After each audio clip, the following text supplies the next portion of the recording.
Di sini saya akan menjelaskan codingan pada praktikum program client server, yaitu membuat REST API sederhana, serta testing API-nya menggunakan Postman. Sebelumnya, perkenalkan nama saya Muhammad Aufa Hanif dengan NIM 20 12 15 29 dari Prodi Sistem Informasi. Kemudian, REST API yang saya buat ini, yang bukan REST API yang telah saya coding ini nantinya akan digunakan untuk pembuatan aplikasi atau sistem POS (point of sale) berbasis Android yang mana menggunakan database cloud. Pembuatan REST API menggunakan bahasa pemrograman PHP dengan framework CI3 dan database yang digunakan yaitu SQL. Pada REST API sederhana yang dibuat menggunakan autentikasi JWT. JWT adalah berupa token yang berbentuk string di mana nantinya akan digunakan untuk mengirim data yang dapat diverifikasi oleh dua pihak atau lebih. Nah, yang pertama, pada framework C3 ini terdapat controller dan model. Di sini controller digunakan untuk mengontrol antara database dengan tampilan yang akan nantinya di eh, kontrol ini digunakan untuk menyambungkan antara database dengan tampilan. Kemudian di sini pada controller memiliki beberapa fungsi. Pada controller kelas API ini memiliki beberapa fungsi yang nantinya akan digunakan untuk sistem POS. Kemudian pada model terdapat model admin, model item transaksi, model produk, dan model transaksi dan item transaksi. Oke, yang pertama pada controller API PCS. Di sini ada fungsi construct yang dimana konstruktor ini digunakan untuk setiap metode yang dipanggil maka akan mengeksekusi perintah pada konstruktor terlebih dahulu. Kemudian pada line 26 ini adalah REST API pertama yaitu bagian admin, yaitu admin get, yaitu gunanya itu untuk mengambil data admin dari database. Nah, pada line 27 itu ada cek token, gunanya itu untuk autentikasi pengguna, sehingga pengguna tidak bisa semena-mena untuk mengedit. Jika pengguna tidak memiliki hak atau otorisasi, maka pengguna tidak bisa mengedit atau mengakses data tersebut. Kemudian pada line 29 yaitu untuk mengambil data admin dari database. Line 31 yaitu jika datanya dapat ditemukan maka akan menampilkan data tersebut. Kemudian pada line 42 yaitu admin post, fungsi admin post. Gunanya ini untuk menginsertkan atau menambahkan data ke dalam database. Pada line 43 lagi dimulai dari cek token, kemudian validasi message.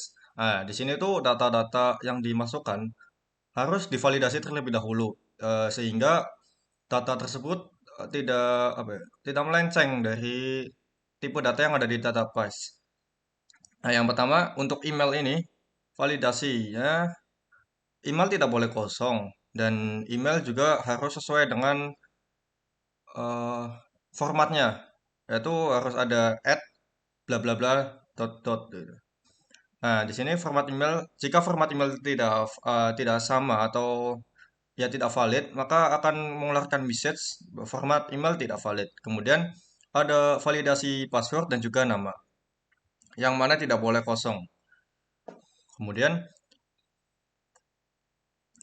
eh, validasi jika data tersebut tidak ada, maka message-nya itu data tidak valid dan akan mengeluarkan message yang mana jika passwordnya kosong maka akan mengeluarkan message password tidak boleh kosong atau validasi atau nama maka akan mengeluarkan nama tidak boleh kosong. Kemudian pada line 72 di situ pada line 71 itu untuk eh, outputnya. Kemudian 72 itu maka akan mengeluarkan output setelah itu untuk menampilkan ada apa namanya library display untuk menampilkan message pada display. Kemudian line 73 itu exit untuk menghentikan proses. Ah, jika validasi datanya berhasil, maka data data tersebut, email, password, dan nama akan dimasukkan ke dalam database.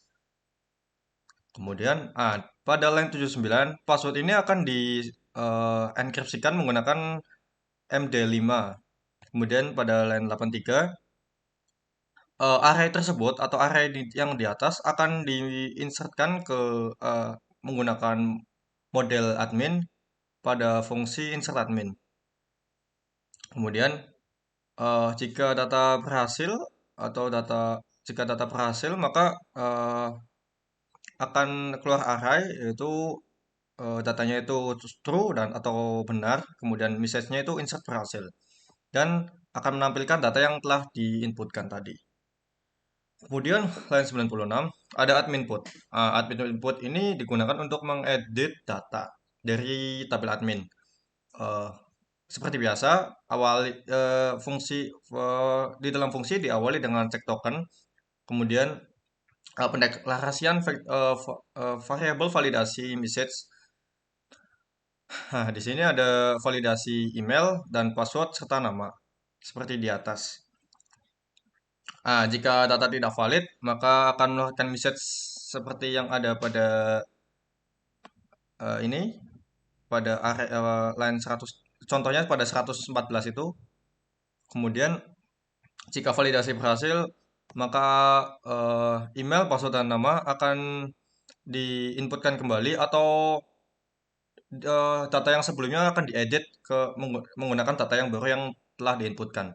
Kemudian di sini ada mengambil ID, ID admin. Oh, kemudian di sini resultnya yaitu mengambil semua data dan ID untuk diubah ke uh, maaf. Di sini akan mengubah data dan mengambil ID untuk mengubah admin mana yang akan data admin mana yang akan diubah sesuai dengan ID. Kemudian eh, setelah proses 100 pada line 138 selesai, maka akan mengeluarkan output, yaitu bahwa prosesnya true atau sukses, kemudian update mengeluarkan message update berhasil. Kemudian data array atau admin, maka akan mengeluarkan data admin yang telah diubah tadi, akan menampilkan maksudnya. Kemudian pada line 51 ada fungsi admin delete. Fungsinya untuk menghapus data admin yang ada pada tabel. Di sini ada cek token seperti biasa, kemudian memanggil ID. ID adminnya akan dihapus. Kemudian resultnya akan langsung menghapus, atau di sini memanggil model admin dan memanggil fungsi delete admin untuk menghapus data admin sesuai dengan ID yang dimasukkan. Di sini jika ID-nya kosong, maka akan mengeluarkan message ID tidak valid dan datanya nol atau kosong. Nah, jika berhasil, maka akan eh, mengeluarkan message atau pesan delete berhasil, dan data admin yang telah dihapus akan ditampilkan. Kemudian pada line 181, di sini tuh untuk fungsi untuk loginnya admin.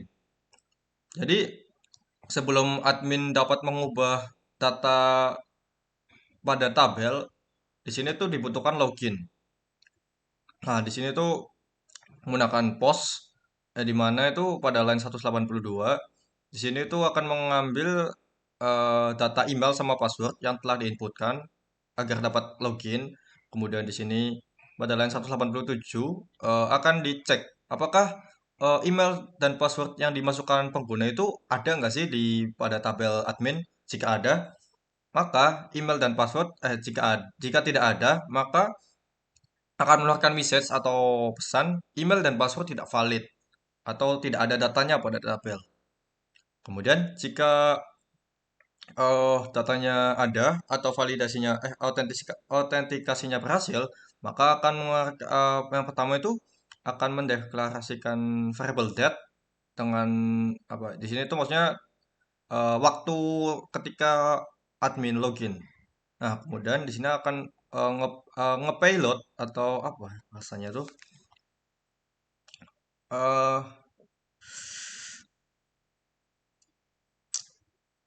Ya pokoknya eh, nge maksudnya tuh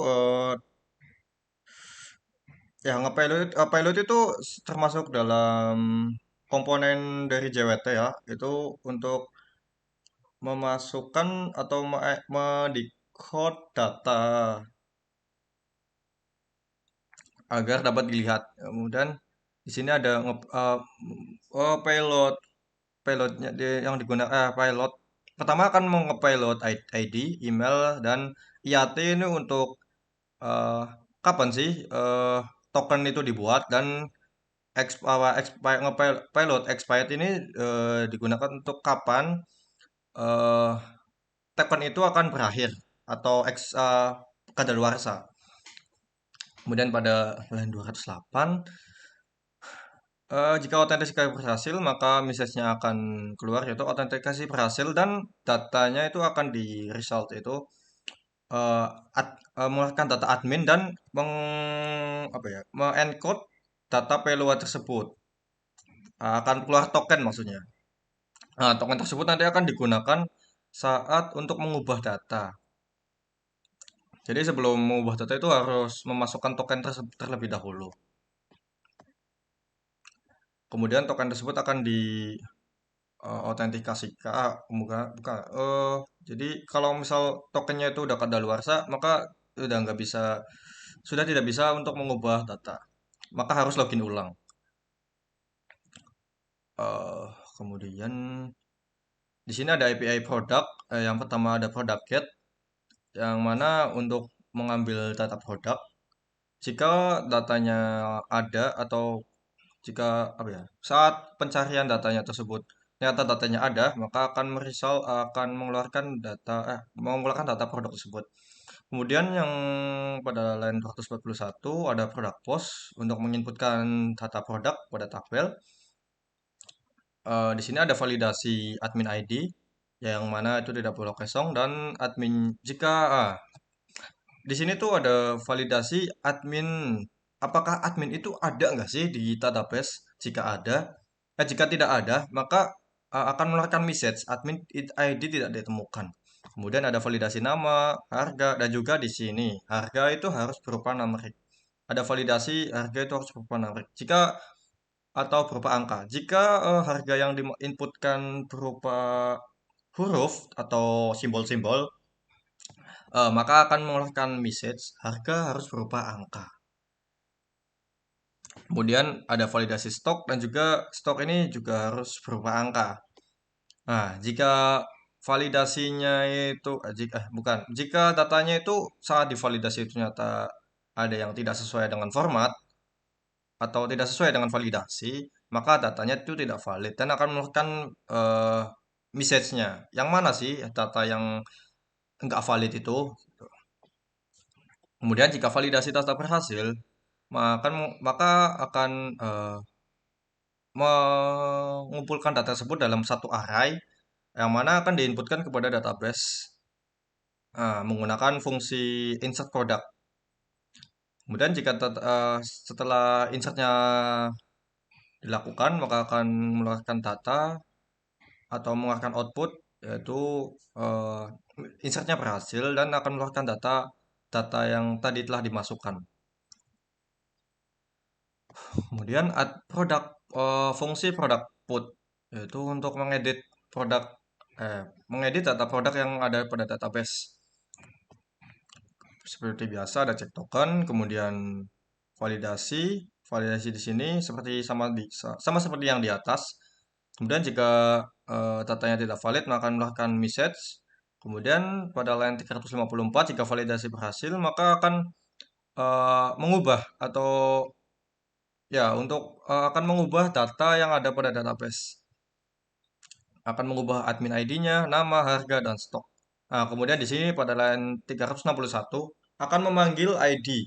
Jadi data mana sih, data produk mana sih yang akan diubah sesuai dengan ID-nya. Kemudian eh, akan diproses pada model atau model fungsi update produk, di mana data tersebut akan diubah sesuai dengan ID yang dimasukkan, ID produk yang dimasukkan. Jika prosesnya berhasil, maka akan mengeluarkan message update berhasil dan akan mengeluarkan resultnya atau data tadi yang dimasukkan. Kemudian line 376 ada product delete, yang mana untuk menghapus data produk yang ada pada database. Di sini akan menghapus sesuai dengan ID yang dimasukkan. Ya, 300 pada line 383 sampai 41 itu sama seperti yang di atas. Kemudian ada API transaksi, yang dimana ada fungsi transaksi get yang pertama itu untuk mendapatkan data transaksi. Kemudian ada fungsi transaksi bulan ini get. Nah, yang mana ini fungsi ini tuh digunakan untuk eh, mengumpulkan informasi atau data transaksi bulan yang sedang misal bulan bulan ini, misal bulan ini itu bulan November, maka akan mengeluarkan transaksi yang telah ada atau yang telah dilakukan pada bulan November tersebut. Kemudian ada pada line 443 ada transaksi POS, yaitu untuk eh, menginputkan data transaksi, yang mana pertama ada validasi admin ID, eh, dan akan mengecek juga ID-nya itu ada nggak sih. Kemudian validasi total, yang mana itu totalnya itu harus berupa angka. Kemudian jika validasinya itu ternyata datanya itu masih ada yang salah, maka akan melakukan message data tidak valid dan mengeluarkan message validasi mana yang belum sesuai dengan formatnya. Kemudian pada line 478, jika validasi berhasil, maka akan menginputkan data admin ID, total, dan tanggal. Tanggal ini berdasarkan dengan kapan saat eh, input dilakukan. Kemudian eh, pada line 484 untuk menginsertkan data transaksi tersebut, jika telah selesai maka akan mengeluarkan message insert berhasil dan mengeluarkan data berupa array, yang mana itu data transaksi yang telah diinputkan. Kemudian pada line 497 ada transaksi put, yang mana untuk mengedit data transaksi. Kemudian ada validasi untuk admin ID dan total. Kemudian yang selanjutnya, jika validasinya berhasil, maka akan mengubah data admin ID, total, dan tanggal. Kemudian mengambil data ID, yang mana eh, transaksi tersebut tuh diubah berdasarkan dengan ID yang diinputkan. ID transaksi maksudnya. Kemudian selanjutnya, jika datanya berhasil diinputkan, maka akan mengeluarkan message update berhasil. Selanjutnya pada line 552 ada transaksi delete, yaitu untuk menghapus data transaksi. Kemudian yang selanjutnya ada API item transaksi. Yang pertama itu item transaksi get untuk mengambil data item transaksi. Kemudian ada item transaksi by transaksi ID. Jadi itu eh, fungsi ini digunakan untuk apa ya? Mengambil data transaksi sesuai dengan ID yang dimasukkan oleh pengguna. Jadi semisal pengguna itu ingin mengambil item transaksi dari transaksi ID ke satu. Ternyata pada ID ke satu itu ada beberapa item yang dibeli oleh pelanggan gitu. Untuk mengambil data-data tersebut. Apa aja sih item yang ada pada transaksi ID satu gitu. Kemudian ada pada line 618 itu ada item transaksi pos untuk menginputkan item transaksinya ya. Jadi di sini ada validasi transaksi ID, produk ID. Nah, yang mana jika produknya tidak ada pada database, maka akan mengeluarkan message produk ID tidak ditemukan. Kemudian ada validasi quantity, yang mana itu quantity itu harus berupa numerik. Kemudian ada harga saat transaksi, yang mana juga harga saat transaksi ini harus berupa angka. Kemudian jika validasi data berhasil, maka akan memasukkan data transaksi ID, produk ID, quantity, harga saat ini, dan subtotal. Nah, subtotal ini yaitu perkalian antara quantity dengan harga saat transaksi. Jadi subtotal ini adalah hasil dari perkalian tersebut. Kemudian perjalanan 677 data akan diinputkan. Kemudian jika data berhasil diinputkan maka akan mengeluarkan message insert berhasil. Kemudian ada item transaksi put yaitu untuk mengedit item transaksi. Validasinya sama seperti saat item transaksi get. Jika data berhasil maka akan put atau mengubah ID transaksi, produk ID, quantity, harga saat transaksi dan juga subtotalnya. Kemudian di sini ada memanggil atau ya memanggil ID, ID transaksi, ID item transaksi maksudnya. Kemudian akan mengupdate item transaksi tersebut sesuai dengan ID yang diminta atau yang dimasukkan. Kemudian ada item transaksi delete yaitu untuk menghapus item transaksi. Yang mana ini berdasarkan dengan ID item transaksi tersebut. Kemudian ada fungsi item transaksi by transaksi ID delete. Jadi ini tuh untuk menghapus data data item transaksi tapi berdasarkan dengan transaksi ID-nya. Di sini ada eh, validasi terlebih dahulu, yaitu jika transaksi ID-nya tidak ada akan mengeluarkan message transaksi ID tidak valid. Kemudian jika data berhasil dihapus maka akan mengeluarkan message that berhasil dihapus. Kemudian di sini ya, yang terakhir ini API untuk cek token yang mana hampir ada pada setiap fungsi API PCS ini. Di sini tuh yang pertama akan di sini tuh untuk apa namanya? Mengambil token, kemudian jika tokennya kosong, maka akan explode, yaitu membagi string tertentu. Explode di sini tuh jika maaf sebelumnya pada line 829 ini akan ada percabangan jika token tidak kosong, maka token akan diexplode. Explode ini yaitu membagi string tertentu dengan pemisah tertentu. Eh,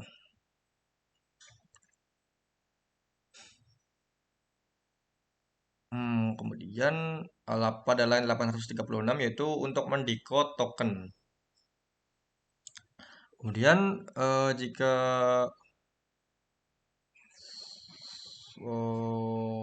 jika tokennya ternyata sudah kadaluarsa atau tidak ada, maka akan mengeluarkan message token tidak valid.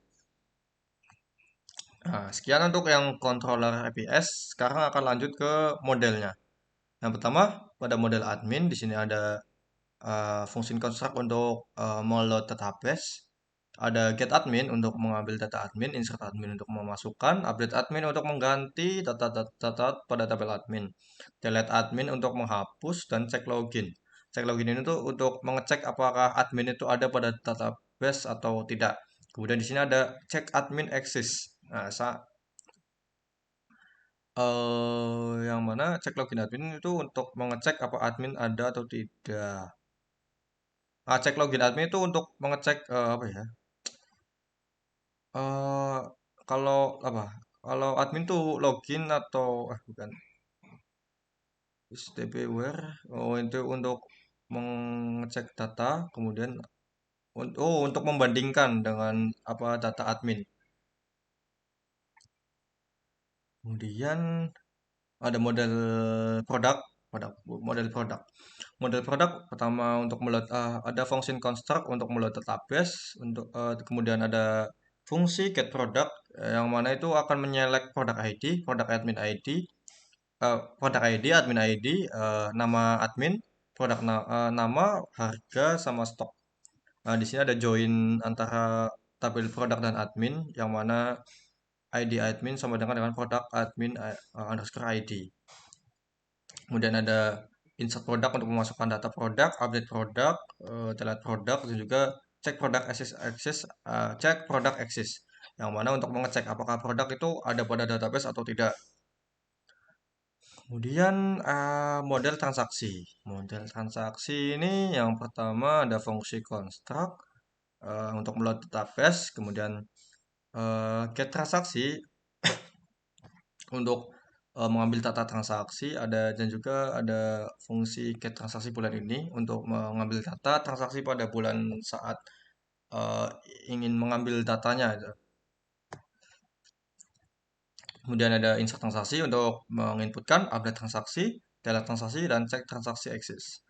Yang mana untuk mengecek apakah data transaksi tersebut ada atau tidak. Kemudian ada model item transaksi. Yang mana ini model item transaksi ini pada line 6 ada fungsi construct untuk melihat database. Kemudian ada fungsi get item transaksi by transaksi ID, insert item transaksi. Di sini tuh ada code untuk mengubah stok. Yang mana itu jika stok jika kita saat melakukan transaksi itu kan harusnya stok pada gudang itu harus berkurang gitu.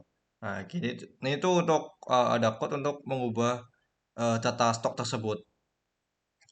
Jika eh, jika transaksi dilakukan, kemudian misal ada produk A. Pada gudang ada stok 10, kemudian ada orang yang membeli jumlahnya 5, maka akan seharusnya stok pada gudang harus ikut berubah menjadi eh, 5 karena kan tadi 10 dikurangi dengan 5. Kemudian ada update item transaksi untuk mengubah data item transaksi, ada delete, ada juga delete item transaksi by transaksi ID. Jadi untuk menghapus data transaksi berdasarkan dengan transaksi ID-nya. Jadi ketika transaksi ID-nya itu dihapus, maka item-item transaksinya itu juga akan ikut terhapus datanya. Kemudian kita akan beralih ke database-nya. Kita akan melihat relasi antar tabelnya. Kemudian setelah itu kita akan coba eh, menggunakan Postman untuk mengecek datanya. Apakah codingan yang tadi yang saya coding itu berhasil atau tidak? Akan kita cek menggunakan Postman. Nah, di sini untuk relasinya,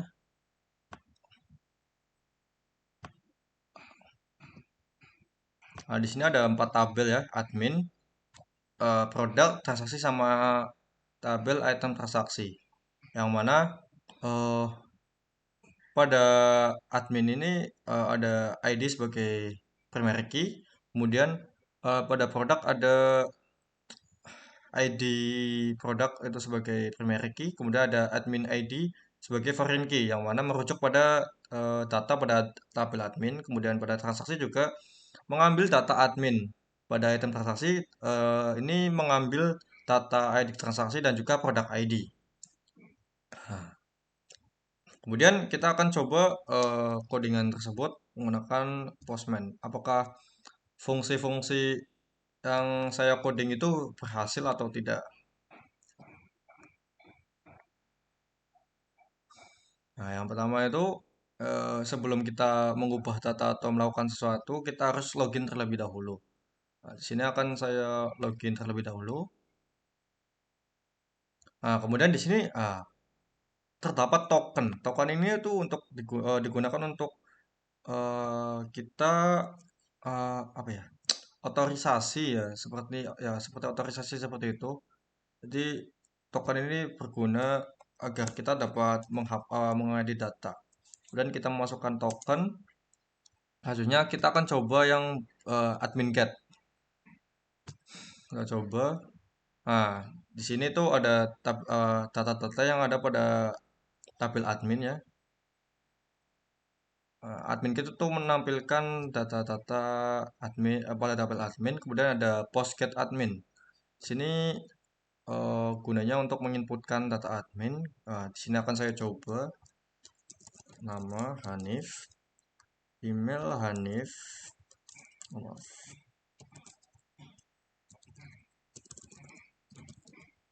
Passwordnya 12345.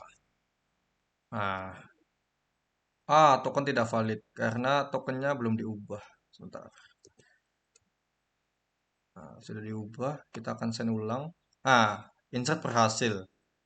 Data yang saya masukkan tadi ada ya masuk pada database. Kemudian ada admin put. Di sini untuk mengubah data yang pada tabel admin, emailnya yang tadi Hanif jadi Aufa Hanif, passwordnya jadi 123456, namanya Aufa Hanif, kita ubah jadi Aufa Hanif. ID-nya sebentar, ID-nya tadi berapa ya? ID-nya 63. Kita coba ubah. Token ID tidak valid. Belum diubah juga tokennya. Sebentar. Tokennya sudah diubah dan ID berhasil diupdate. Data berhasil diupdate. Kemudian di sini ada delete admin untuk menghapus data admin berdasarkan dengan ID. Contoh, data tadi akan saya hapus. ID-nya itu tadi 63 ya. Akan kita hapus coba. Token tidak valid lagi.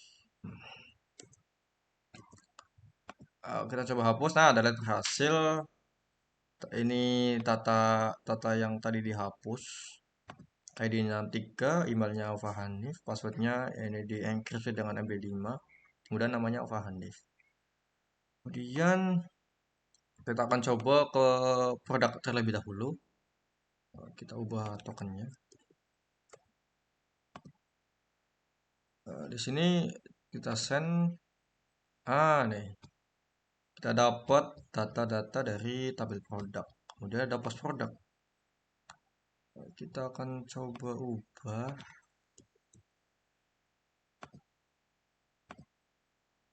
Yang pada sebentar, kita coba cek dulu pada produk ada data apa aja. Kita akan coba ubah yang pada ID 22. Oh enggak, ini maaf. Ini tuh untuk menginputkan ya. Jadi saya akan coba inputkan admin ID-nya tadi 62 yang kemudian nama produknya lele terbang, lele bakar aja deh.